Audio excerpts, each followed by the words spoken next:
नाशिकच्या खड्ड्यांचा हा प्रश्न दिवसेंदिवस चिघळतच चाललाय आणि हे गांभीर्य लक्षात घेत नाशिकच्या खड्ड्यांसंबंधी मुख्यमंत्र्यांनी आता तातडीची बैठक बोलावली आहे। सर्व यंत्रणांच्या प्रमुखांना उपस्थित राहण्याचे मुख्यमंत्र्यांनी आदेश दिलेत। त्यामुळे नाशिक महापालिकेची पूर्वनियोजित महासभा आता 7 ऐवजी 8 ऑगस्टला होईल आणि ही महासभा पुढे ढकलून अधिकारी आणि पदाधिकारी मुख्यमंत्र्यांच्या सभेसाठी मुंबईला जाणार आहेत। कुंभमेळ्याची संथ गतीची कामं, कामातला हलगर्जीपणा हे बैठकीच्या अजेंड्यावरचे मुख्य मुद्दे आहेत असं समजतंय।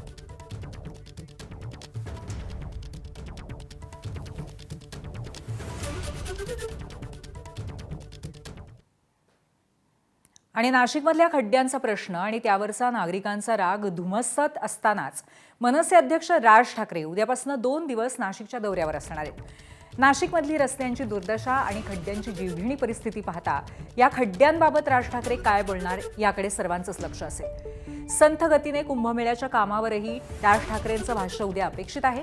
याशिवाय ते स्थानिक नेते, पदाधिकारी आणि कार्यकर्त्यांच्या बैठका घेणार आहेत असंही कळतंय।